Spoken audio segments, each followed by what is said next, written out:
début de semaine avec nous dans le ZCL News. Nous sommes heureux de vous retrouver comme chaque jour du lundi au vendredi. Aujourd'hui, on va recevoir deux personnalités. Monsieur Philippe Randini, bonjour. Bonjour. Il est conseiller municipal de l'opposition et aussi conseiller communautaire. On va faire un petit peu le point avec lui sur la situation actuelle, la crise, etc. On parlera aussi, bien sûr, de Capesterre. Ensuite, on va recevoir Loana Edom. Bonjour. Bien, bonjour, M. Zandonis. Bonjour, Père Guadeloupe. Secrétaire section UTC, UGTG, Guadeloupe Formation. Était en grève ou est en grève toujours? Nous, en grève. Nous en grève toujours. On va expliquer nous tout à l'heure pour Kibitin. Didier Manette, édition Nègre Marron, on est à la fin de l'année. C'est le moment que mon cas fait mon livre, il faut faire un petit point. Vous par exemple, si vous pouvez confiner encore. Donc, si vous pouvez confiner, mieux vous achetez des livres qu'on s'en fait lire, si vous pas regarder en télévision. Et puis, comme d'habitude, Jean-Luc Divial, Conique et Damisso, ce sera un peu plus tard. Bien, l'actualité, bien, on parlera bien sûr, nous, dans la période de Noël, l'atelier confiserie table de Noël avec le Parc National, Vianney Valverde aller sur place, signature du pli, le pli de Cap Excellence avec Nicolas Hachi, et aussi on parlera de la signature du grand port de la Guadeloupe entre Jules Sefou. Et on parlera de tout ça puisque nous sommes dans une période où on commence à préparer, vous le savez très bien, le rendez-vous d'octobre l'année prochaine, c'est-à-dire la route du Rhum. Donc dans les ports, dans les bateaux, on commence à capoter manœuvre. Je vous l'ai dit, on va commencer un petit goût de Noël déjà. L'atelier de confiserie, table de Noël avec le Parc National qui organise quelque chose. On regarde un peu ce reportage de Vianney Valverde. C'est parti. On accueille le public sur l'aire d'accueil du site de Coosol afin de leur faire participer à ce qu'on appelle une animation autour de décembre en Guadeloupe. On propose aux visiteurs de venir voir comment se passait un petit clin d'œil à comment se passait la Noël de manière traditionnelle. On a des ateliers de fabrication de confiserie traditionnelle, mais on a du sucre à coco, doucelette. Comment on réalisait ces délicieux confiseries autrefois. Nous avons par exemple également dégustation. On va procéder à une dégustation des mets qu'on retrouve sur nos tables à l'occasion des fêtes de Noël. Pour nous, c'est un plaisir d'échanger, de partager, de faire découvrir notre culture à travers notre patrimoine immatériel. C'est une très très bonne initiative. Au contraire, il faut qu'on fasse ça plus souvent encore parce que ça permet aux Guadeloupéens de voir notre savoir-faire, de voir ce qui se passe dans le pays et puis de connaître aussi le parc. C'est le plus important, connaître notre richesse. Généralement, on est en haute saison touristique, normalement. On se retrouve avec des gens qui ne connaissent pas comment se passe la Noël en Guadeloupe.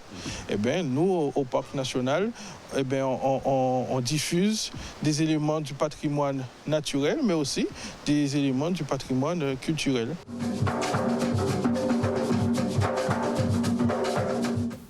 Effectivement, Noël traditionnel, vous pas perdre libre, puisque tout le monde qui connaît dans la Santini, tenez toujours, chrobanou, et pour dire voilà, ils viennent couchon là, et puis boudin là, tout ça c'est Noël, puisque je là, il y a au Noël, il y avait d'autres qualités de produits qui passent sortis en Guadeloupe. Donc, c'est bon, ce qui s'est fait ce matin au Parc National. Alors, je voulais dire, on reçoit un politique, puisque nous sommes dans une situation politique toujours, de crise politique même. Philippe Randini, merci encore d'être avec nous. Vous avez été élu au conseil régional, conseil général, donc vous connaissez les politiques, vous connaissez leur fonctionnement.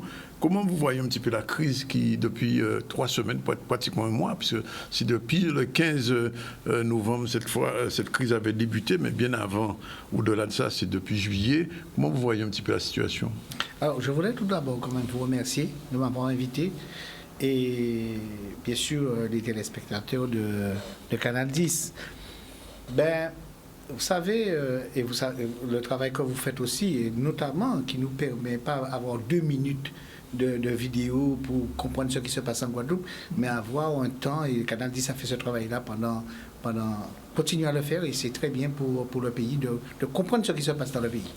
Alors, c'est vrai, moi quand je regarde le cahier de revendication, ce cahier de revendication date depuis plus de 20 ans. Et bien sûr, il y a des sargasses qui sont venus, mais on a chlordicone, on a les sargasses, on a la jeunesse, on a la formation. C'est toujours les mêmes choses qui reviennent. Et c'est vrai. Moi, ce qui m'a interpellé, très sincèrement, en tant qu'élu, c'est que le double langage des élus lorsqu'ils sont là-bas, à Paris, et lorsqu'ils arrivent ici. C'est-à-dire, qu'est-ce que vous appelez double langage? Le double langage, c'est-à-dire de demander, dans un premier temps, à débarrer la route, à faire des trucs comme ça, et quand ils arrivent ici, ils disent non, nous sommes avec vous. Ça, c'est grave. Un élu est là pour conseiller, un élu est là pour donner une vision, analyser une situation et donner une vision, donner le là. C'est le rôle de l'élu. Donc on ne peut pas faire croire aux Guadeloupéens et ailleurs que nos jeunes sur les piquets de grève ou sur les barrages sont tous des délinquants. Il faut qu'on arrête. Il faut qu'on arrête de stigmatiser la jeunesse. Et je sais pourquoi je le dis, puisque j'ai eu en charge la jeunesse en 2011. Il faut arrêter de stigmatiser notre jeunesse parce que nous avons des jeunes qui effectivement réussissent dans le pays. Nous avons des avocats, des médecins, des chefs d'entreprise, nous avons des chefs d'association, nous avons un peu tout le monde aujourd'hui. Et les jeunes qui se trouvent sur les barrages, c'est des jeunes qui sont diplômés, pour la plupart, et qui ne trouvent pas du travail. Et c'est ça la réalité. Alors comment faire? Oui. C'est ça. Alors quand je regarde la légitimité, quand je vois un ministre qui arrive en Guadeloupe pour une journée, c'est un mépris total pour les Guadeloupéens, mais notamment pour nos élus, pour nous élus. C'est un mépris. Parce qu'il y a une rencontre à Paris avec les députés, les sénateurs, les présidents des deux collectivités, et aucun respect. 24 heures après. C'est inadmissible, c'est inconcevable. Alors, vous avez, Philippe Mwamdini, la question qui se pose aujourd'hui, au vu de ce qu'il y a, cahier de revendication, rencontre, protocole, d'accord, de méthode, etc., c'est comment sortir de cette crise? C'est la question que tout le monde se pose. Est-ce que la grève va continuer après Noël? Est-ce qu'il y a un point? Est-ce qu'il y aura une délégation interministérielle qui viendra? Est-ce que le gouvernement va satisfaire aux demandes des syndicats et du collectif? Est-ce que vous pensez qu'on va vers une fin de crise? Sincèrement, en tant qu'élu, après avoir analysé un peu tout ça, le pouvoir central va toujours essayer de garder la main. On est loin de sortir de cette crise, mais très loin. Et j'ai envie de vous dire, et de dire aux Guadeloupéens, je ne vais pas être défaitiste, mais on aura encore des mesurettes.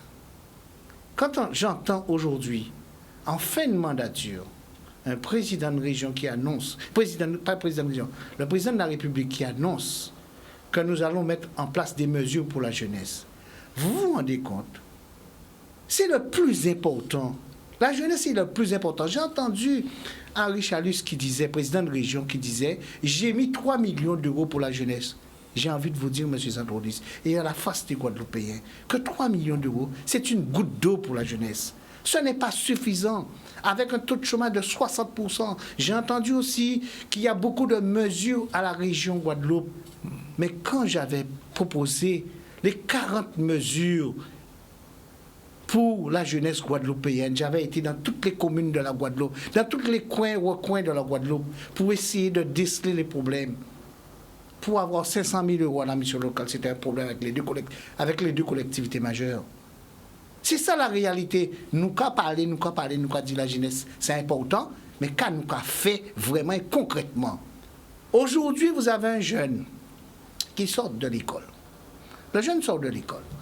Qui m'a dit ça qu'il a fait après? Il sort de l'école. J'avais demandé à l'époque qu'on ait un contrôle avec le rectorat. Tous les jeunes qui sortent de l'école, que tout de suite nous prenions en main. Quel suivi qu'on a? Les jeunes qui partent en études, on dit tout le temps, oui, mais les Guadeloupéens, il faut leur donner des responsabilités. Mais comment? Parce que nos jeunes qui partent ne sont pas suivis aujourd'hui. Il faut les suivre. Là, il faut une étude d'ingénieur à eux, il faut tout de suite nous en contact avec eux. Mais ce n'est pas suivi aujourd'hui. Il faut, par exemple, un guichet unique de la jeunesse en Guadeloupe. Quand un jeune a besoin de monter un dossier, on lui dit, c'est le conseil régional. Il va au conseil régional, on lui dit non, c'est pas le conseil régional, il faut aller à Pôle emploi. Quand il arrive à Pôle emploi, on lui dit non, c'est pas là, il faut aller, ou quoi dégoûter encore plus. Je ne dis pas toujours que la jeunesse a raison, mais c'est vrai qu'on n'a pas fait suffisamment d'efforts. Ce dossier-là, M. Sandrolis, je l'ai amené pour vous. Oui. Vous vous rappelez de ce dossier-là? 40 mesures. Oui. Évidemment, ils n'ont l'obité peut-être pas d'actualité. Mais on l'a mis de côté le grand Henri Chalus, qui aime la jeunesse, et quand il a pris en 2015, il a mis tout de côté. Il n'a même pas laissé la commission jeunesse. Oui, il faut une commission jeunesse à la région Guadeloupe. C'est important. Oui, il faut une commission jeunesse au département. Il faut ça, c'est important. C'est le dossier le plus sensible de la Guadeloupe aujourd'hui, c'est notre jeunesse. Donc il faut, et c'est l'avenir du pays, donc on est obligé. Vous voyez, je parle avec... Avec détermination. Oui, Puisque vous avez été à la mission, responsable de la mission locale. Locale, oui.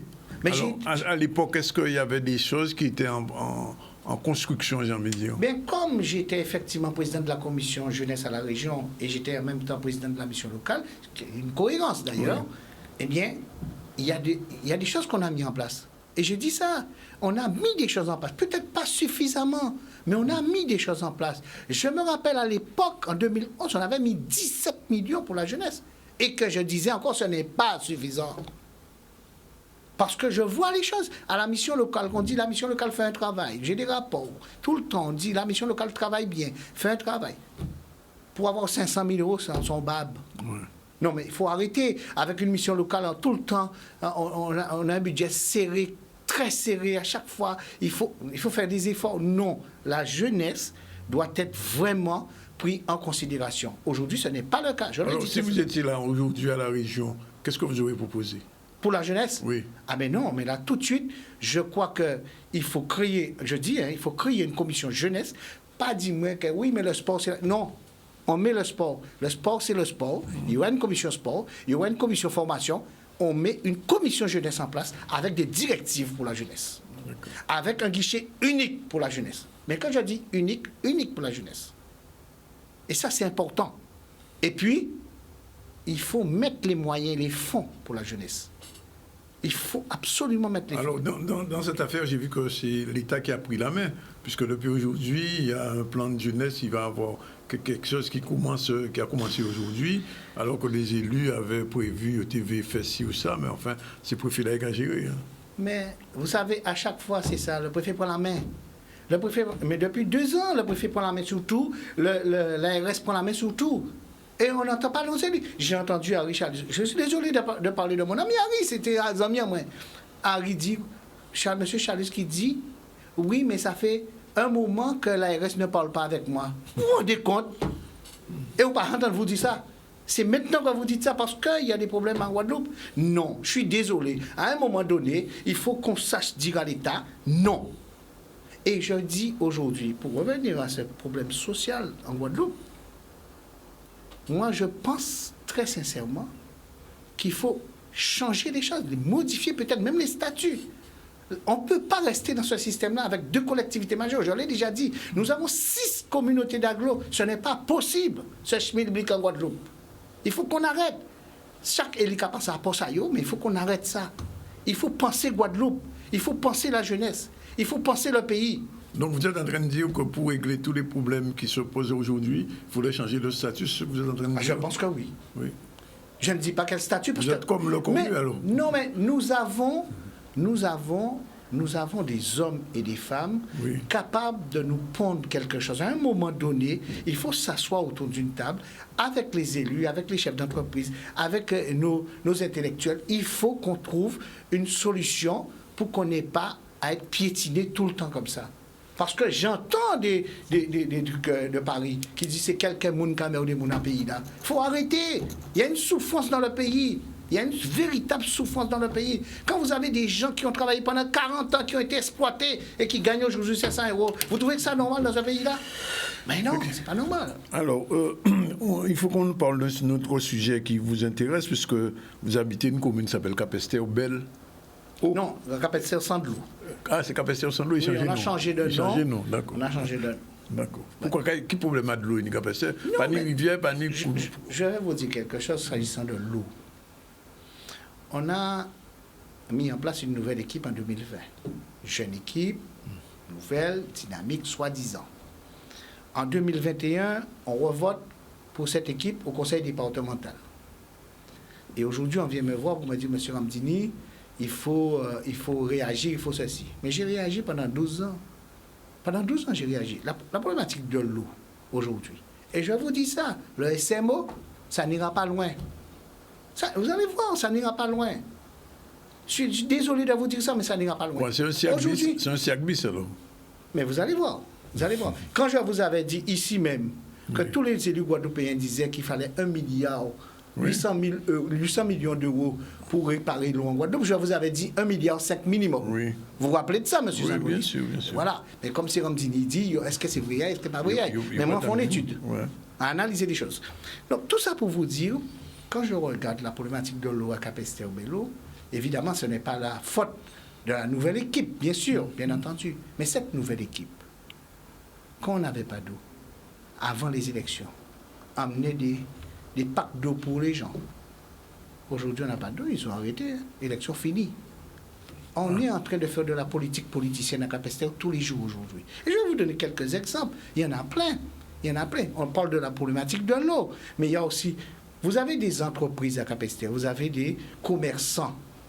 Votre rue, des commerçants, c'est notre vitrine à Capesterre-Belle-Eau. En 2 ans, ça va faire 2 ans que M. Courtois est là avec son équipe, n'a jamais rencontré des commerçants de Capesterre. Et ces vitrines, il n'y a pas de misère, pas ni vente, Covid campé chez vous, mais on ne peut pas rencontrer eux pour demander des problématiques à eux. Et vous êtes maire d'une commune. J'ai quelqu'un qui est responsable de la commission économique à Capesterre-Belle-Eau. Je suis dans cette commission. La première réunion que je fais avec cette personne, je demande quel est le rôle de cette commission. Parce que la compétence développement économique, c'est la communauté d'Aglo Grand Sud Caraïbes. Quel est votre pouvoir? On est incapable de me répondre. Je suis désolé, aujourd'hui, on a de l'amateurisme à Capesterre-Belle-Eau.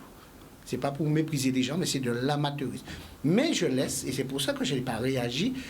Vous avez vu, pendant 1 an et demi, je n'ai rien dit, je laisse travailler. Je vais au conseil municipal, je dis ce que je dis, mais je les laisse travailler. À un moment donné, il va falloir réagir, certes. Mais en tout cas, il y a pays dit comme dit qu'en empêche de travail parce qu'il y a pas d'élection, il est enragé. Non. Et ça veut dire que depuis 2 ans, il n'y a rien de nouveau à Capesterre? Mais non, mais Capesterre s'enlise et s'enfonce. Il y a une réalité. Capesterre s'enlise et s'enfonce. Il n'y a pas une administration communale organisée. À Cabaron, cas simple, M. Zandonis. Il y a dans des sections des lampes pas allumées depuis 5 mois. Et ça n'a pas déranger pour le monde. C'est mal organisé. Aujourd'hui, on n'a pas une équipe organisée. Vous avez des mariages qui ont été annulés, par exemple. Parce qu'il n'y a pas ni adjoint, pas ni conseiller, puis fait, puis t'es à Bouna. Donc voilà, c'est ça la réalité de Capesterre. Mais il y a une administration quand même à Capesterre, autour du maire. Il y a un directeur de cabinet, il y a un directeur des DGS. Ah mais non, il n'y a plus de directeur de cabinet. Ah, il n'y a plus. Le directeur de cabinet, on lui a donné sa lettre de licenciement. Et vous savez, vous avez, il y a une conseillère municipale qui a démissionné aussi. On n'en parle pas, mais il y a une conseillère municipale qui a démissionné.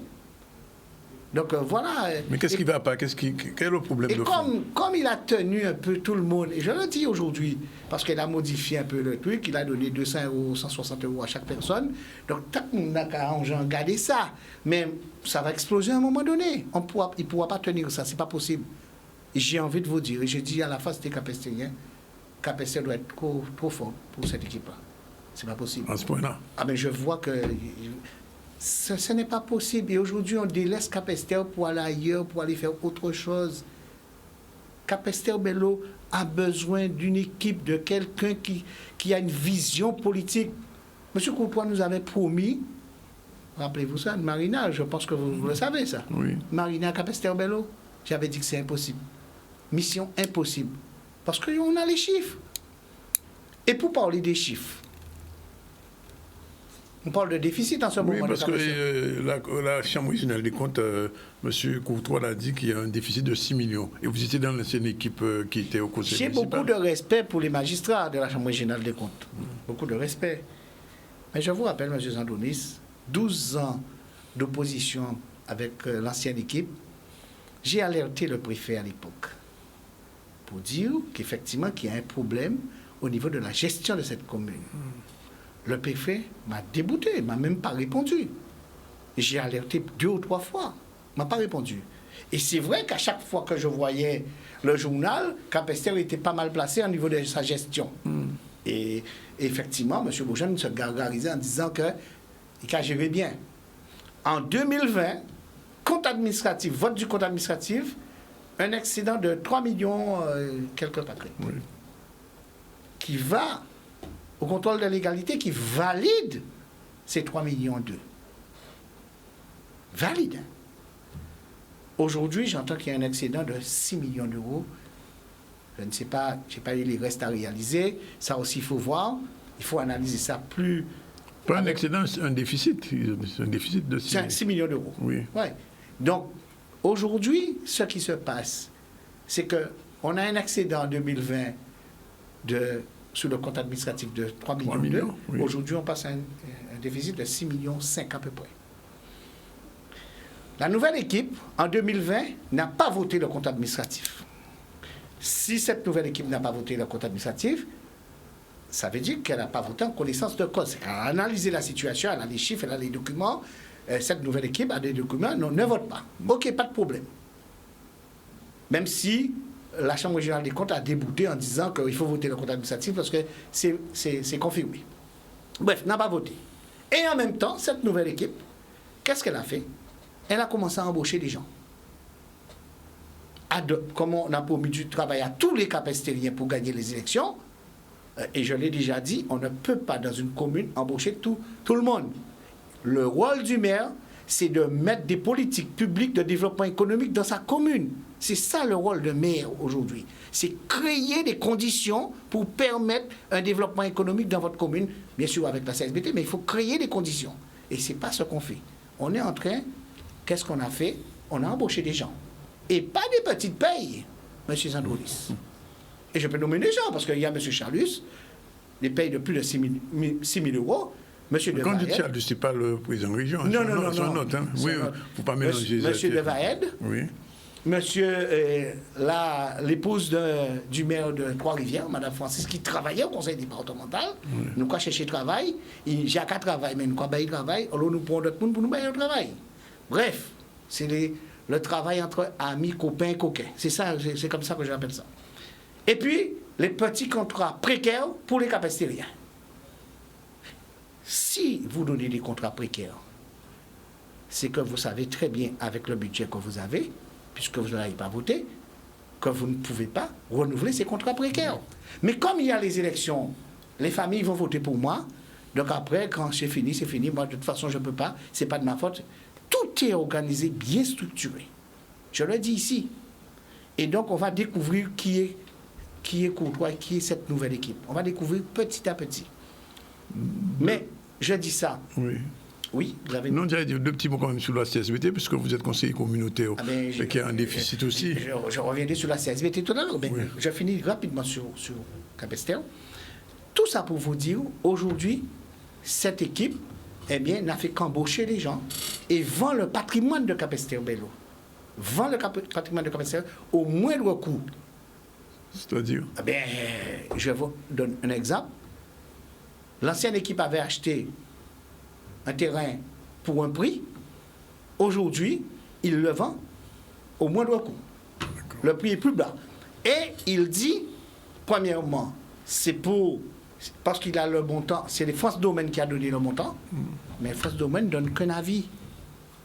C'est vous qui décidez. Et quand vous ne vendez pas le prix qu'on a acheté, qui est-ce qui paye la différence? Ben, le capacité. C'est tout simple, hein? C'est pas trop plus compliqué que ça. Et c'est ça la vérité. Aujourd'hui, on est en train de vendre le patrimoine. Et qu'est-ce qu'il dit? Il dit, c'est pour assainir le déficit. Mais M. Sandroulis, n'importe qui peut faire ça. On vend le patrimoine et on a assaini les déficits. Ce n'est pas le rôle de maire. Une équipe doit avoir une vision pour essayer de trouver des solutions pour assainir les comptes, si effectivement il y a déficit. Il a mis des citernes dans les écoles de Capesterre Bello. Je ne sais pas. Il avait annoncé 20 000 euros. Après, il a annoncé 30 000. Après, il a annoncé 50 000 euros de travaux. On ne sait pas. On ne sait pas avec cette équipe. Deuxièmement, je ne sais pas s'il y a les contrôles sanitaires. L'ARS a donné le document. Je ne sais pas si les autres contrôles sanitaires ont donné leurs documents. Je ne sais rien. Mais c'est des documents que je vais réclamer, bien sûr. Mais c'est tout ça pour vous dire, ça travaille à l'aveuglette. C'est j'ai envie de dire, c'est de l'à peu près. C'est de l'à peu près. C'est des mesures et des mesurettes. Alors, deux petits concernant la CSBT. Est-ce que c'est mieux? Mais c'est encore pire, la CSBT. Et ce qui est grave, c'est qu'on a 44 millions de déficit en 2018, 80 millions de déficit en 2019. Je vous parle de 2018-2019. Oui. Et 50 millions de dettes pour l'eau. Près de 130 millions d'euros de dettes. Ça veut dire qu'aujourd'hui, on a 79 000 habitants dans cette circonscription, parce que les jeunes partent. 79 000 habitants, ça veut dire qu'on a plus de 1 200 € par personne. Si nous faut nous résorber des déficits là, c'est pour te dire comment c'est grave.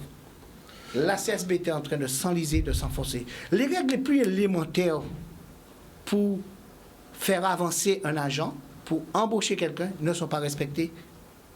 Et qui était responsable de la commission finance à la CSBT? Le président actuel. D'accord. Oui. Donc, sur Lucette Chevry et sur Joël Bojan, c'est le président actuel qui était responsable de la commission finance. Juste un petit mot quand même, monsieur Ramdini. J'ai entendu le maire actuel de Capesterre dire qu'il ne tiendra pas compte de ce qu'a demandé la CRC pour l'augmentation des impôts. J'ai envie de vous dire, monsieur Zandronis, déjà, c'est quelque chose que je surveille de près. Il ne pourra pas augmenter les impôts parce que là, il va avoir du lourd.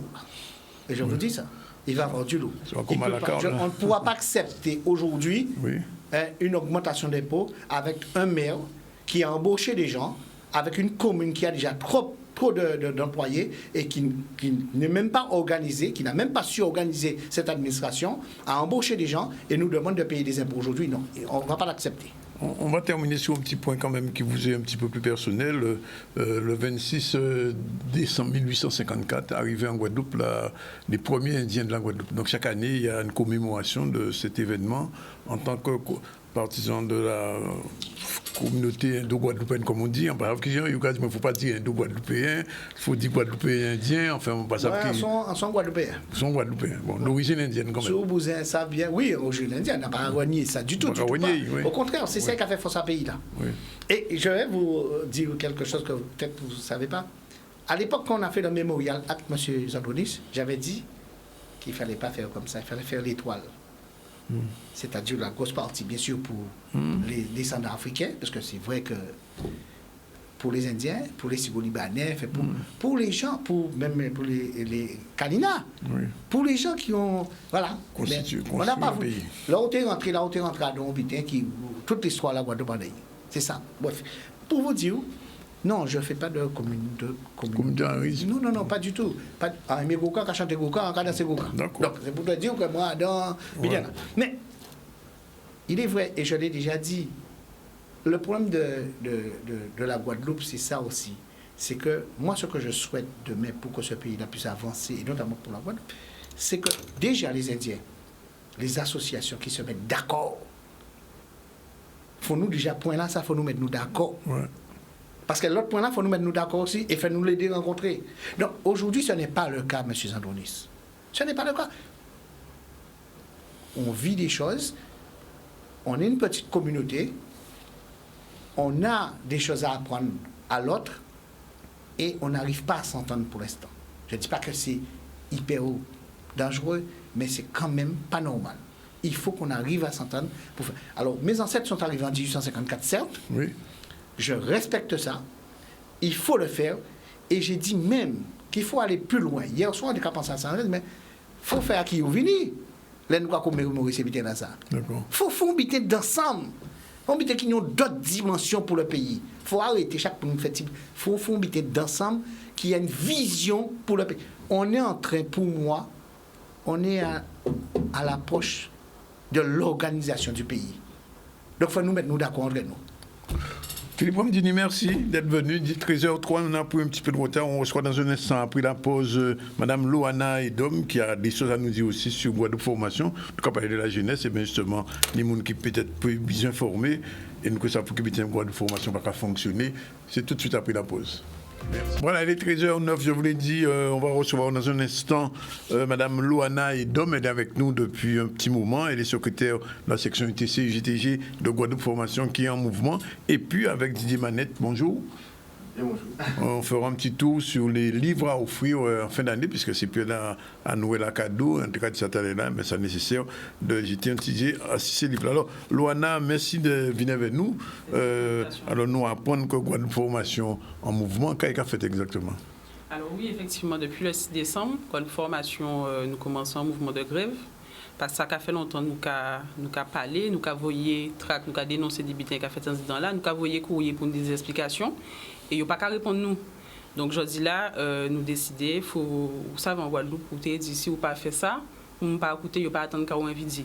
Donc c'est important Guadeloupe Formation mobiliser aujourd'hui là pour nous donner réponse. Si ça nous y est, ou là nous caille et qu'à Guadeloupe Formation qui a servi en pays Guadeloupe. Alors quel problème exact qu'il y a actuellement?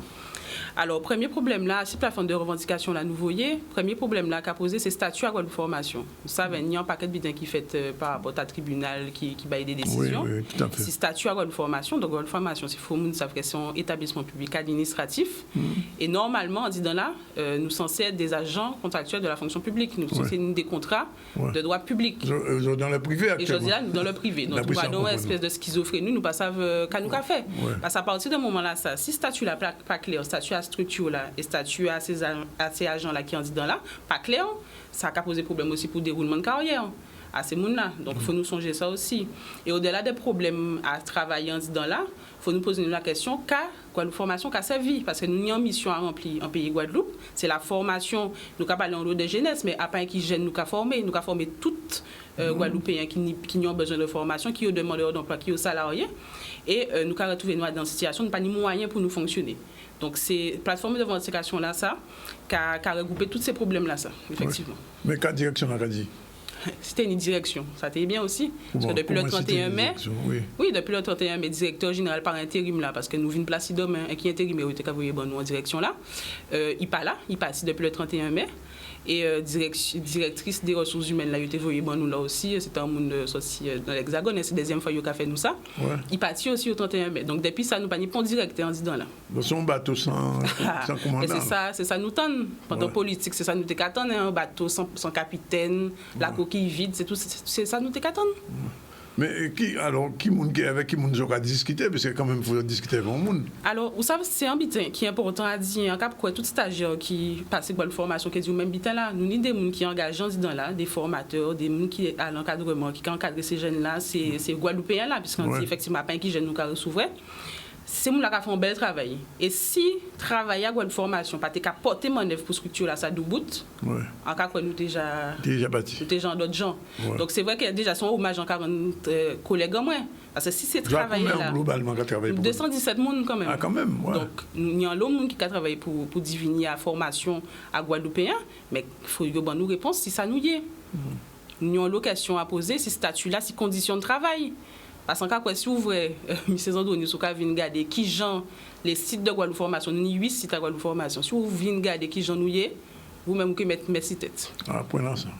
Ah oui, nous avons des collègues, qui, par exemple, un collègue qui est Marie Galante, il y a à Sion site à la campagne, à Pirogue, là, vous regardez bitins là, il n'y a pas ni conditions de travail qu'il faut, il n'y a pas ni un côté pour y préciser, stagiaire à la formation professionnelle pour faire formation, il est obligé à essayer en bas en pied mango. Parce que ni rat en disant là, pas ni sanitaire. Mais on sérieux là. Là, on a dit ça, c'est bien sérieux, on a parlé. C'est bien sérieux. Donc, nous ne pouvons pas accepter. Oui, c'est un bon pied mango. Un bon pied mango, il a fait formation. Ouais, ça là. Non, nous sommes obligés de dire ça. Vous savez? Oui. Nous sommes capables de formation politique, nous sommes capables de formation. Quand dit ça, vous voulez. Nous gardons le silence parce que vous savez, nous ni en tête aussi, c'est moi ni en tête aussi, ça il ne lave pas. Nous qui paie. Le paie quand il fait définitivement il disparaît. Mais je dis là, nous ni en mission en pays Guadeloupe, il faut nous accomplir mission là ça. Nous ne pouvons pas accomplir ça ces bitins là ça encore. Donc, il faut nous les conditions de travail qu'il faut et les moyens qu'il faut pour nous faire former Guadeloupéens en Guadeloupe. Alors, on pose une question, on a encore posé encore, puisque quand on dit en français, qui est interlocuteur, avec qui doit discuter avec qui il est. Alors, je dis là, nous avons discuté directement avec le président du conseil d'administration là, donc c'est Arichadus qui revient président. Il a mis nous autres. Il convoque nous la semaine passée, puisque nous bloquons. Vous entendez ça, il dit oui. Alors, nous bloquons. Alors, c'est en prise de contact. Pour l'instant, on ne peut pas dire qu'il y a une négociation ouverte, une négociation pas ouverte. C'est en prise de contact. Il va prendre plateforme de revendication. Il dit nous qu'il a pensé, il nous dit qu'il a pensé, et nous parler franchement, il nous dit ça nous tenait à dire, et ça, travailler Guadeloupe Formation tenait à dire aussi, arrêtez de faire GV tête en nous. Arrêtez de faire GV tête en nous. Bon nous réponses, bon nous les conditions de travail qu'il faut, bon nous les moyens qu'il faut pour nous puissions former Guadeloupéens. Voilà, et c'est ça nous fait étonner. Donc nous attendons que justement une négociation ouverte sur plateforme de revendication là nous voyons là. Oui, parce que les plusieurs sites, semaine passée, site à Petit Bouté bloqué. C'est ça. Ouais, Jodla c'est Jarry. Jodla c'est Jarry. Pas tourner. Effectivement, nous avons tourné. Vous savez, une formation, on dit dans là, nous pas forcément la pratique syndicale. Donc c'est vrai que ça vient de parler avec monde, même si tout le monde d'accord avec les revendications là. C'est tout, c'est peut-être nous qui vivre au quotidien. Donc forcément, mais nous avons déplacé, nous avons parlé avec nous avons bloqué. Nous avons barré, nous avons attendu qu'ils disent nous, je dis là, nous avons ouvert les négociations. Donc ça veut dire que le mouvement-là qui continue alors? Oui. Ouais. Tant qu'elle n'a pas une réponse claire, tant que les points de revendication pas réglés, nous mobiliser. Alors, en paiement de tout, même, qui est le principal point de revendication là, là? Alors, en révision, le statut est important. Hein, mais je dis là, dans l'urgence, il faut nous régler les conditions de travail à mon incident là. Oui. Dans l'urgence, il faut ça régler. Et on ne peut pas vraiment dire qu'il y a un point de revendication qui plie important. Oui, bien sûr, tout est important. Je dis là, tout est important. Ouais. Mais et effectivement, l'on va jouer avec santé, vie à un monde, il faut que ça règle ça en fois. Ouais. Et au-delà, effectivement, nous avons parlé des conditions de travail en nous, mais nous avons parlé des stagiaires aussi. Où j'ai recevoir mon incident qui a dit qu'il n'y a pas payé. Il n'y a pas payé, effectivement. Oui, c'est ça. Ça aussi, c'est un point de revendication qu'elle nous posait, ces plateformes-là. Parce que je dis là, si vous avez fait une formation à une formation, ou j'ai dans précarité, laissez-moi j'ai dans précarité. Donc, il y a touché en rémunération. Ouais. Et donc, la restance, c'est bien, il y a touché à l'allocation, il y a roté, c'est rémunération là, il y a d'accord? Ou qu'à mettre moun là plus en précarité, et un moment, là, il n'y a pas venir encore, s'il n'est pas payé dans les temps. Parce que c'est ça qui a fait, qu'il a déplacé, qu'il a mangé. Ouais. Donc, ça veut dire, un monde peut-être qu'à commencer en parcours, il n'a pas fini. Parce que juste une problématique là, ça. Et en cas de ces stagiaires-là, il y a un stagiaire, malgré ces problèmes-là, il y a qu'un B, il y a un bout de formation à eux. Donc ça veut dire que ça n'y a pas d'importance sans pays Guadeloupe, je dis là, structure là, ça. Mais quand nous avons fait éveil, quand il a servi, qui mission nous et qui moyen il y a nous pour nous accomplir mission là, ça. Ouais. Alors, moi, quand je pose une question générale, vous avez semblé à tous les élus qui ont fait à l'entour pour la crise là qui est en Guadeloupe là, est-ce que la problématique à Guadeloupe Formation a d'ensemble là ça? Bien sûr, effectivement, à Centrale à l'UGTG qui a une problématique de façon, nous à dans l'UGTG. Donc forcément, là, on va nous parler des formations, Guadeloupe Formation doit être ni Moayadi, qui place à Guadeloupe Formation en disant politique régionale à la formation professionnelle. Oui. Alors, mais enfin, avant nous bout, message a été fait passer pour les gens qui ont regardé à Guadeloupe Formation, mais aussi les futurs stagiaires, parce que moi, quand on est stagiaire, semaine passée, dis-moi, il est arrivé, tout porte fermée. Alors, ça nous devait dire, je dis là, nous cagoumé pour travailler, mais nous cagoumé pour Guadeloupéens. Nous cagoumé pour respecter Guadeloupéens en pays Guadeloupe. Lorsqu'on a une structure, à part l'État, à part l'armée, nous avons fait plein de publicité pour l'armée qui a formé jeunes, mais nous avons une structure régionale à Guadeloupéens. Donc, il faut nous respecter les gens qui ont dit dans là, pour nous payer les moyens pour respecter les Guadeloupéens qui viennent former. Et en cas dit, il n'y a pas un qui gêne, ni grand monde qui viennent former, ni salariés, ni demandeurs d'emploi. Donc ça veut dire n'importe qui monde peut retrouver un jour qui a fait une formation à Guadeloupe Formation. Donc il faut nous ça prendre ça en compte. Et en cas dit collègue en moins, on roule bravo parce qu'il y avait le peu qu'elle nous nie, il y avait les conditions de travail exécrables qu'elle nous nie. Nous arrivons à faire débiter, nous arrivons à faire une formation à eux, trapper certification à eux. Donc ça veut dire nous ni les moyens de faire des belles bites en Guadeloupe, et avec structure là ça, qui moyen et qui place à Guadeloupe Formation. Et question là est posée.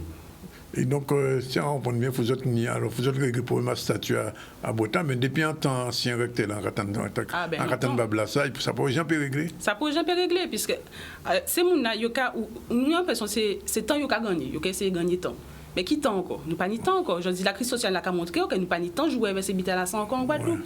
Donc statut là faut y régler. Faut nous savoir canouiller au là nous qui déroulement de carrière à ces moun dans là. Et à partir de là, grille de salaire, vous savez tous ces bites là ça kaya dedans aussi. Organigramme à formation, nous projet voir organigramme. Nous pas savent ka moun ka fait en dans là, qui moun qui ka fait qui bitin. Et pas ni directeur Et pas ni directeur. Et pas ni directeur. Alors on là nous. Et au souci maintenant il se tient là.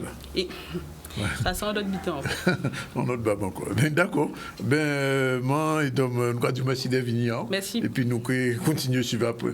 Bitan ça, vous continuez nous au courant des gens qui ont avancé. Oui, pas de problème. Voilà, 13h19. Nous font-ils en tout au niveau à le grand port de la Guadeloupe, puisqu'il y a une signature qui fait entre les gens qui à la route du Rhum pour bouger et le grand port, puisqu'on dit que la route du Rhum c'est que bientôt, et pour l'instant, en Guadeloupe, comme il y a dit que le grand bleu qui a servi aussi là, donc ça, ils vont une signature. Charles Degogna était sur place, on regarde un peu ce reportage. Merci. Pour le port, c'est d'abord une grande responsabilité d'accompagner les sportifs guadeloupéens qui s'investissent au quotidien dans leur sport. On sait que c'est un milieu très exigeant et donc ça ressemble à ce qu'on côtoie dans notre milieu professionnel, puisqu'on est nous aussi avec une partie de nos travaux qui se réalisent sur l'eau. On a avec beaucoup d'exigences sur la façon dont on mène nos opérations et nos travaux. Donc le monde sportif et le monde professionnel que nous incarnons trouve, j'allais dire, une forme de complémentarité et de similitude. Chaque signature est importante parce que sans les sponsors, nous on ne peut pas aller très loin en tant que sportif. Et du coup, je suis toujours très content de revenir au port chaque année maintenant depuis 5 ans. Et je les remercie énormément pour ce qu'ils font en tout cas. On peut dire même au-delà de ça que la Guadeloupe a mis vraiment la grande voile, a mis le plus que le pied dans l'eau aujourd'hui. C'est vraiment une grande fierté de signer cette convention avec le Grand Port Maritime, puisqu'on voit encore qu'au-delà des mots, les entreprises, les institutions se prennent vraiment le chantier à bras-le-corps et se lancent dans l'économie bleue. Et permettre aussi à des jeunes Guadeloupéens d'avoir accès aussi à cette ressource qui est extraordinaire et qu'on a autour de nous, qui est la mer. Donc c'est vraiment une grande fierté pour moi d'avoir signé cette convention. En ce moment, ça va. Je dirais que pendant le Covid, durant le confinement, c'était plus compliqué. Mais avec la reprise des événements, etc., je dirais qu'on a repris le train de vie habituel. Enfin, même si ça reste toujours compliqué. Et du coup, on essaie de s'entraîner au maximum pour les prochaines échéances. L'économie bleue, c'est un élément important que le port soutient avec l'ensemble de sa communauté portuaire, donc notamment l'Union maritime, le cluster maritime de Guadeloupe, où il s'agit de faire prendre conscience du potentiel que peut représenter la mer et l'ensemble de son environnement en termes de développement d'emploi, d'emploi pour les jeunes et de dynamique autour de ces thématiques. Je dirais que l'avenir de demain, j'ai des objectifs pour l'année prochaine déjà. Et du coup, j'espère devenir champion du monde et champion d'Europe également. Et pour les prochaines années, j'espère devenir professionnel et gagner ma vie avec mon sport. Et voilà, c'est déjà un très beau projet, je trouve. Alors l'année prochaine, programme chargé, donc double programme, un programme de compétition avec dès février la Caribbean 600, ensuite les voiles de Saint-Barth, la qualification qui va en fait consister pour moi à ramener le bateau en métropole en solitaire, et puis là les compétitions du championnat du monde IMOCA avec la Vendée Arctique, le défi Azimut et le Grand Prix Guyadère, et l'objectif final, la route du Rhum destination Guadeloupe au mois de novembre. Et après l'autre partie du programme, c'est tout un programme pédagogique où on va travailler avec les jeunes des 3 lycées de maintenance nautique de Guadeloupe, Yasset Bastaro, lycée de Blanchette et Chevalier de Saint-Georges, pour utiliser le bateau tout le temps où il sera en Guadeloupe comme outil pour perfectionner leur formation scolaire.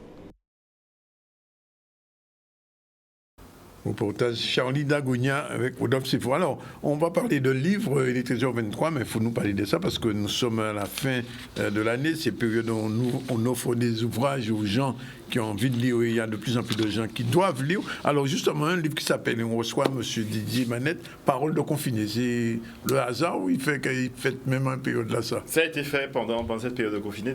Bonjour à tous, en tout cas, plaisir d'être là. Oui. L'idée pour Mme Métayer, ça a été de recueillir la parole des Saint-Trois. Donc c'est les Saint-Trois qui témoignent de comment ils ont vécu le confinement. Et donc c'est une belle histoire en fait. Ouais. On a des familles, on a pas mal de témoignages pour permettre de découvrir les ressentis. Et c'est vrai que très souvent, on a tendance à oublier parfois les Saint-Trois, mais il y a toute une communauté qui voilà, donc c'est important d'avoir un ouvrage qui met à l'honneur les Saint-Trois et leur vie de famille, en tout cas, pendant cette période très compliquée.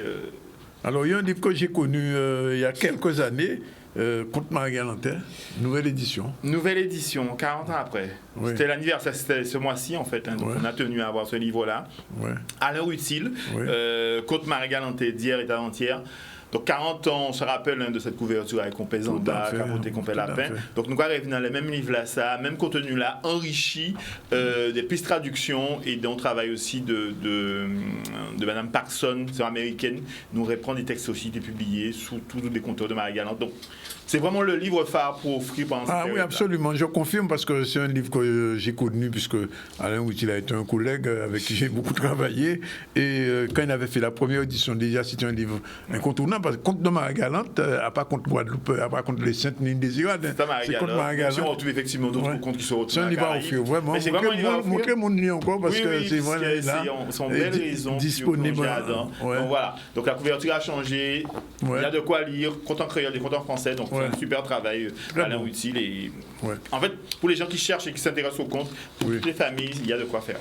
Alors, livre de proverbes, là, faute de Timothée, quand même, moi, n'y en ça comme moi tout le temps, et on a annoncé au début à l'année, là, et là, chaque jour, on dit un proverbe. Merci, on peut. Il n'y a rien à dire.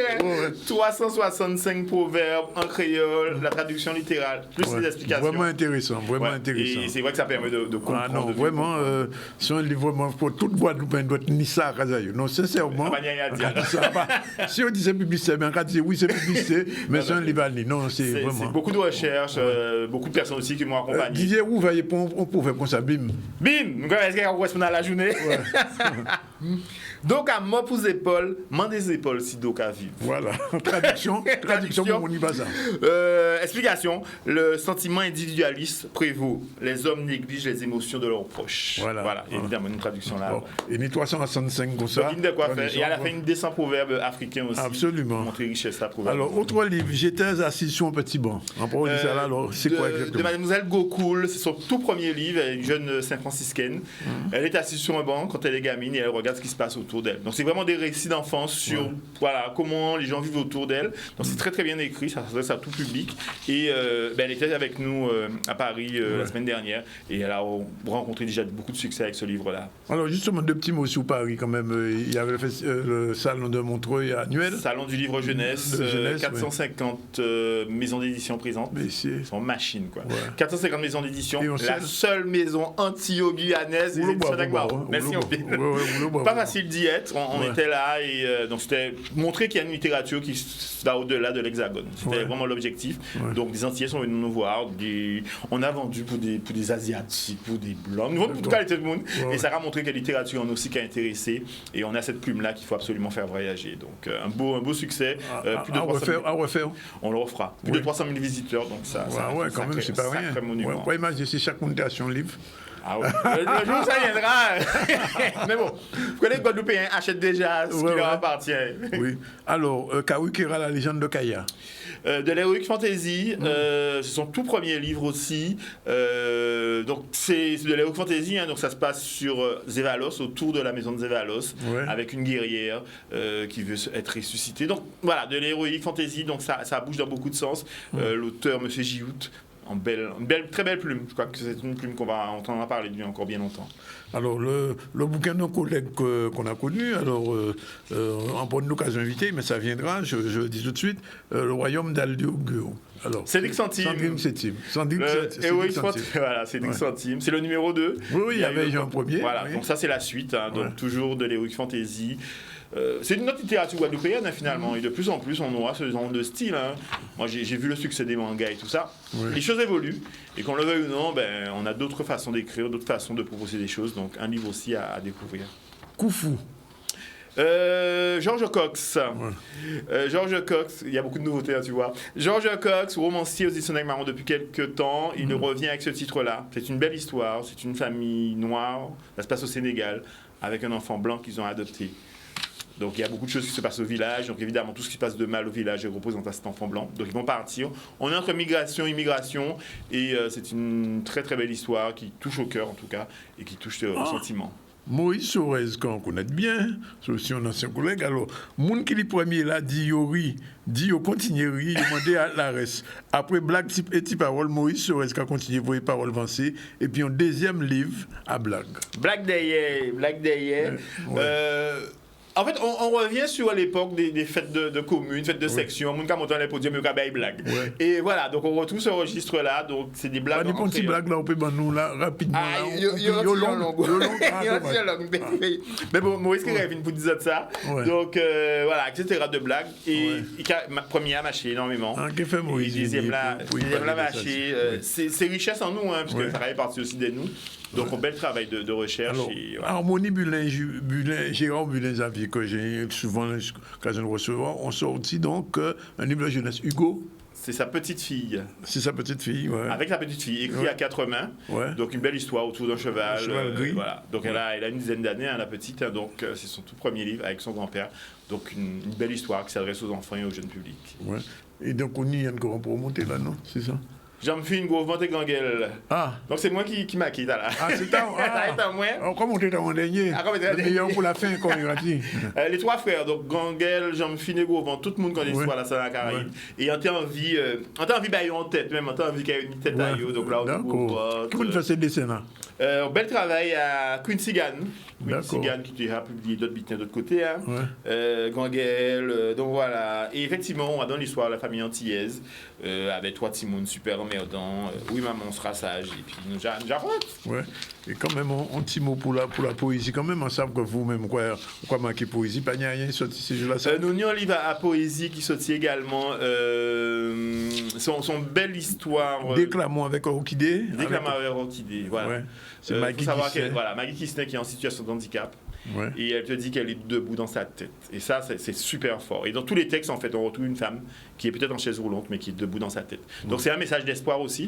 Donc c'est pour ça que les éditions Negmaron, on a voulu faire ce livre-là. C'est de la poésie très forte, très dense, d'une personne qui est en souffrance depuis son enfance, elle le dit, mais qui a voulu dépasser tout ça et offrir de la littérature et de la poésie. Tous ces livres-là sont disponibles en librairie? Nous sommes dans toutes les librairies. Ces jours-ci, on a un programme chargé de dédicaces. De signature, oui, j'imagine. Ouais. Allez sur les sites des éditions Negmaron, nous on est sur tous les réseaux. Vous voyez un message Baouri dit là nous y aussi. Donc il n'y a pas de souci, on est vraiment partout. Et l'idée c'est de dire ok, soit nous battons mon livre, il faut nous battre Simon dans nos livres. Et dans cette période de Noël, en bas là-haut, il faut nous mettre un livre à série. On va poser une question quand même. Ça qui arrive un jour, on y va Negmaron qui arrive au Goncourt, qui arrive au Féminin. Ça qui arrive? Ça qui arrive. Bon, ben, pas ni pour doute, radio ça. En 10 ans, nous, en cas j'ai un livre dans des petites boîtes. En 10 ans après, une centaine d'auteurs. Je peux t'assurer que dans une dizaine d'années, nous sommes là. Nous sommes encore là. Moins certaine ça. Nous travaillons pour ça. On a de belles plumes en Guadeloupe. Maintenant, il faut que ça vient belle de dire qu'il faut nous ni pris là ça, mais il faut déjà Guadeloupéen que nous reconnaître la littérature. Il faut Guadeloupéen acheter le livre Guadeloupe aussi. Le livre nous aussi, c'est important. Merci en tout cas Didier Devigny. Et le monde qui a quitté là, je vois ces livres-là. À beau publier donc. Ouais, ça Kevin, pas occupé.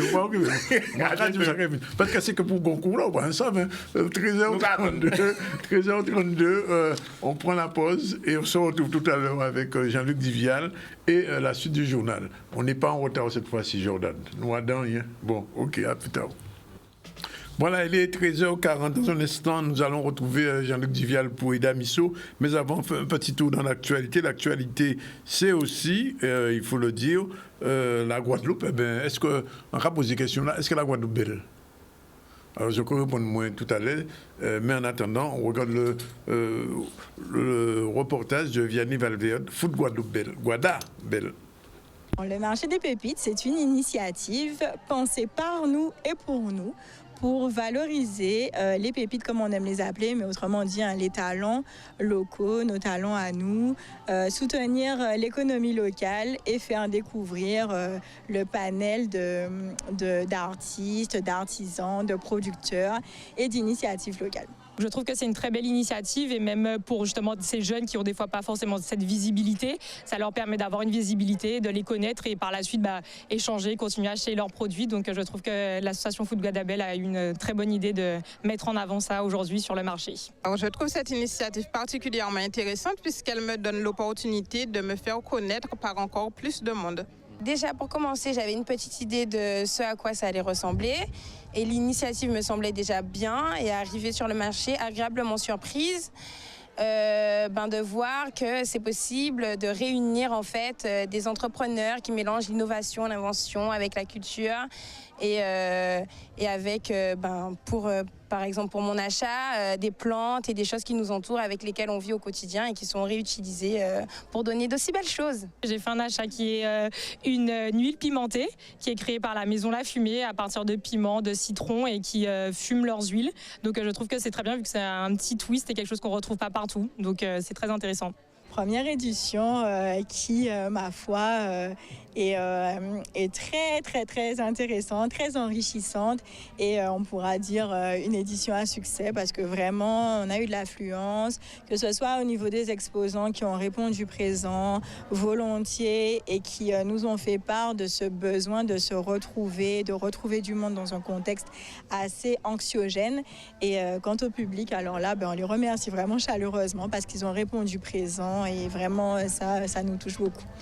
Voilà, je vois la Guadeloupe belle, effectivement, il y avait des belles Tibétaines, de belles choses qui sont produites par des jeunes Guadeloupéennes. Je vous encourage à leur donner la force. Eh bien, c'est l'heure, 13h43, c'est l'heure du rendez-vous habituel avec Jean-Luc Divial et Damiso. Comme il dit souvent, il partit.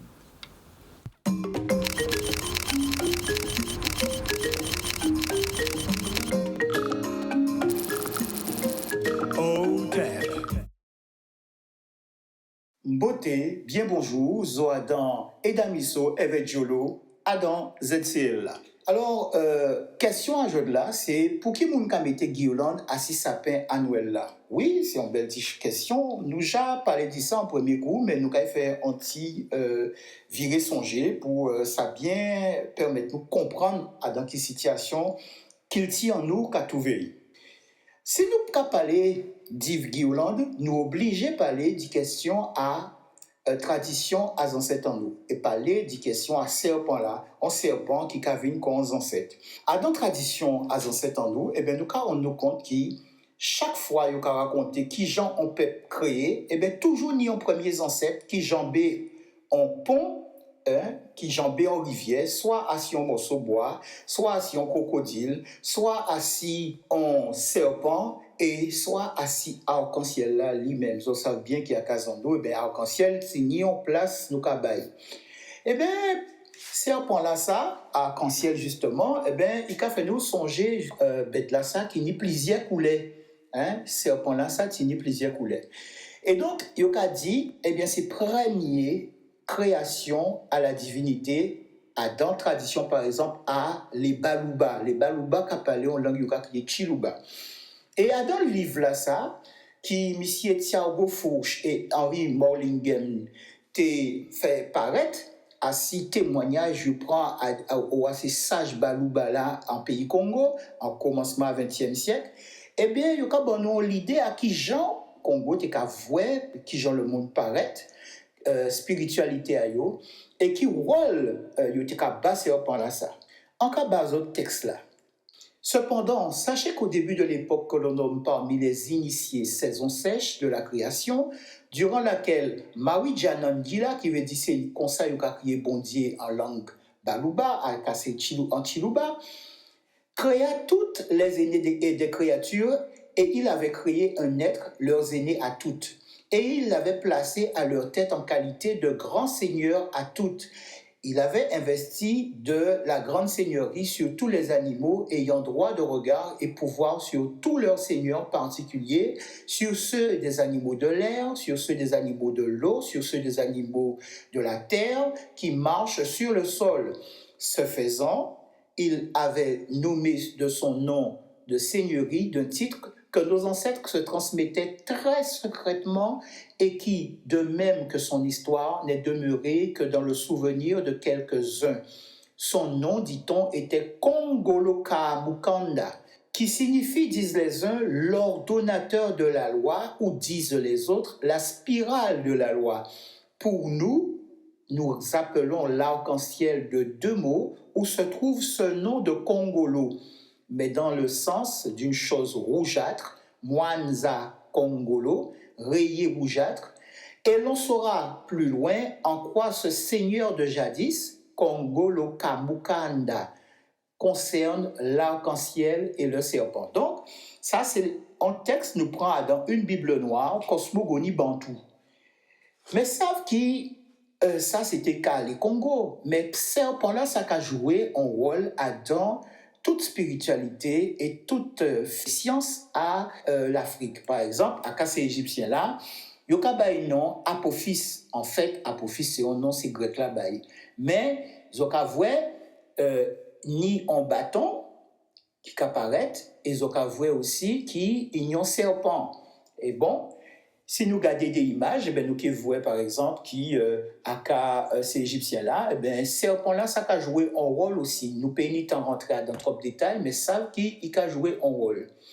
Bon, après ça, si nous regardons, nous voyons aussi qui serpent là, ça, c'est ça qui a créé un ouboros. Nous voyons un serpent qui a mangé Kéaï. Ça veut dire c'est rite à l'éternité, puisque la vie c'est cycle qui a toujours recommencé.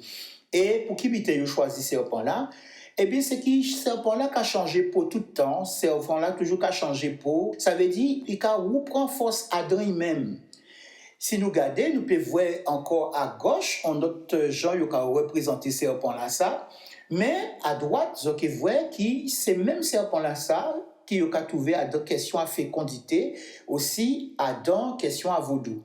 On d'autres images qui fait autres voix qui image là ça à serpent là qui a modé qui est là, c'est pas un bitin l'homme inventé, c'est un bitin commencé par garder à Donati là même. Dans notre genre yoka ou présenté Ouroboros là en disant là, c'est un serpent qui a un grand quai.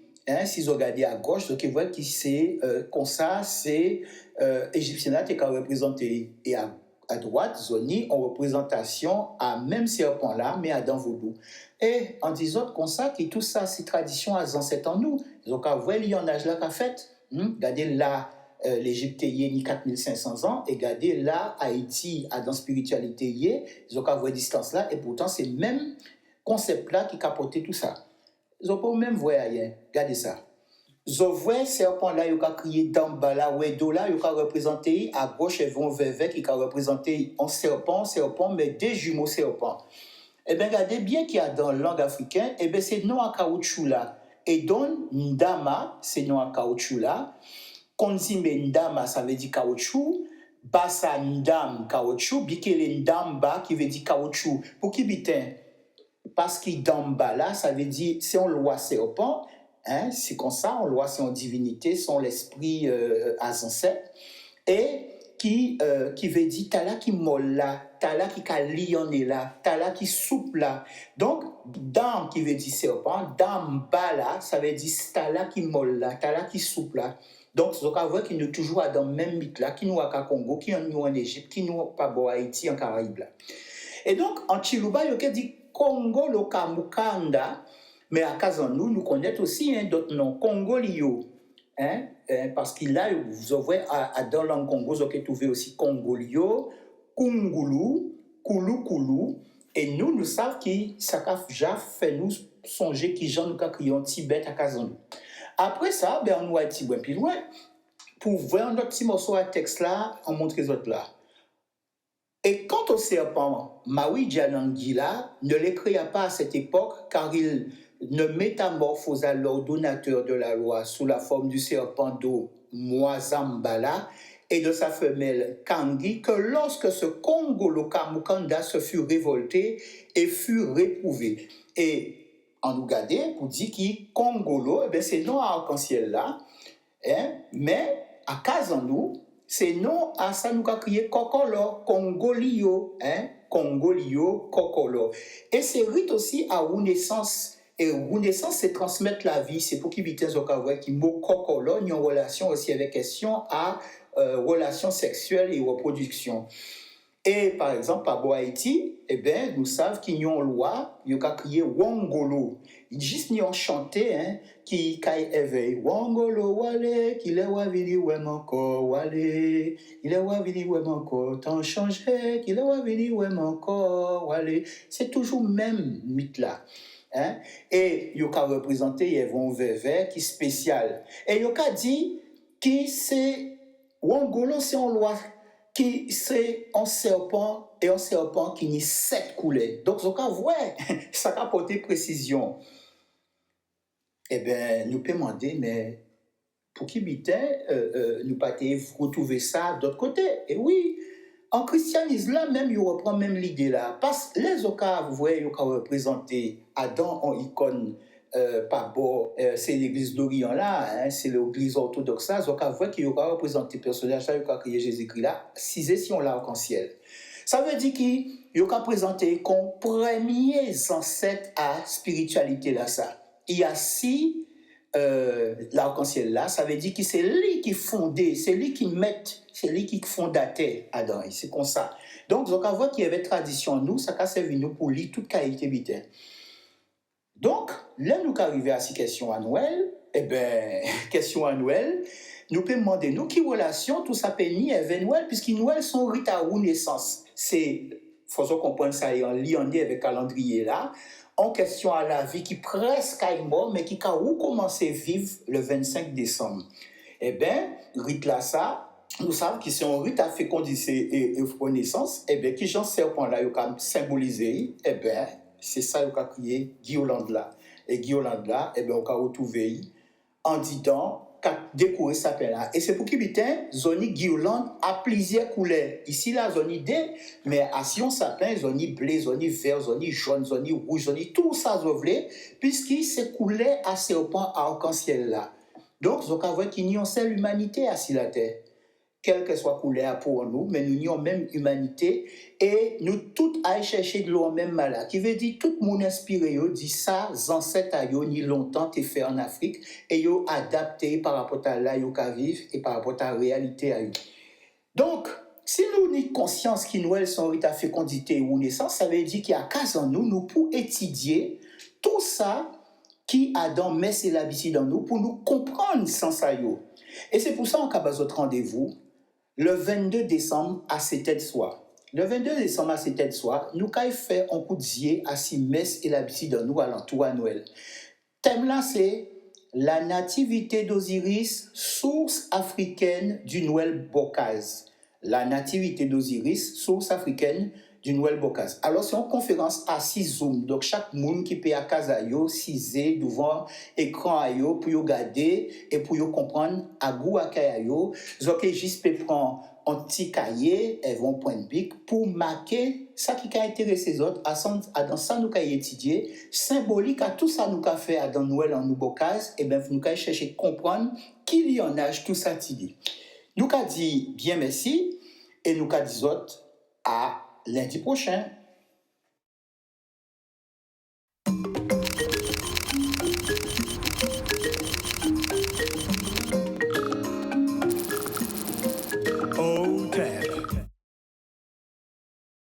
Bien voilà, 13h55, le moment de faire un rappel des titres de l'information, des titres que nous avons développés aujourd'hui. Je vous rappelle que nous sommes allés faire un petit tour dans l'atelier de confiserie table de Noël avec le Parc National qui a permis à des jeunes Guadeloupéens de connaître un peu comment Noël en temps longtemps et Noël jeudi jour doit continuer fait. Nous sommes allés aussi voir Food Guadabel. C'est une réunion, on peut dire une exposition de produits guadeloupéens, de petites pépites intéressantes. On va voir des jeunes femmes qui ont créé, qui ont montré des produits intéressants. Et puis nous sommes allés aussi au Grand Port de la Guadeloupe qui a fait signer avec Rodolphe Sefo une convention pour permettre le développement de ce qu'on appelle les activités maritimes. Sinon, nous avons reçu en début du ZCL M. Philippe Ramdini, qui est conseiller municipal et communautaire de Cap-Esther. Il a dit un certain nombre de choses, semble-t-il, tout le monde n'est pas d'accord, mais c'est toujours comme ça avec les politiques, ça qui n'est pas content, il y a une possibilité de, bien sûr, de répondre. Ensuite, Louana Edom, elle est secrétaire de la section UTC GTG de Guadeloupe Formation qui est en grève depuis 2 semaines maintenant. Pas de directeur général, pas de responsable de ressources humaines, non, il arrivait mais il sortit en France, pas de statut pour Guadeloupe Formation. Ça aussi, c'est une grosse difficulté, ce qui fait que les salariés de Guadeloupe Formation, les 200 salariés de Guadeloupe Formation, ils ont un mouvement et ils ont attendre que le président de la région là porte mon œuvre pour ça, quand il a fait Guadeloupe Formation. Et puis nous avons reçu Didier Manette, éditeur guadeloupéen, plus d'une centaine d'ouvrages, et on va retenir parmi tous ces ouvrages les Contes Marie-Galantais, nouvelle édition de Alain Outil que tout le monde connaît, en créole, en français. Ça intéressant, j'ai un petit coup de jet en le livre là, ça. Et puis un autre Guadeloupéen, moins connu peut-être, mais aussi efficace, c'est son deuxième livre de blagues. Blague derrière, c'est Moïse Sourès. Nous ne savons pas que Moïse était qu'à marquer le livre, mais nous avons vu ça, nous avons découvert ça. Et puis il y a plein d'autres livres qui sont sortis, le livre sur la jeunesse de Harmonie Bulin, je vais citer aussi Déclame-moi Orchidée, un livre de poésie, Paroles déconfinées de Marie-Josée Métayer, et ça c'est les Saint-Trois qui ont la parole.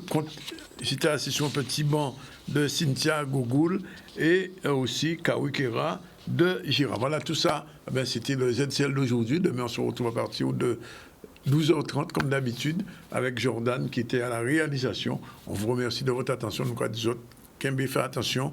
Il y a ni des gros accidents en week-end, là, ça, ni des gens qui morts. Nous avons 59 morts. Et pas ni pont d'avoir existé encore. Alors, attention à autres, les autres roulés. Pas fait pour accident, et c'est songer que Noël quand vient ces jours-là, ça, ils ont vivre Noël là. Alors, ce qu'il faut. Allez, à demain, à dans notre soleil.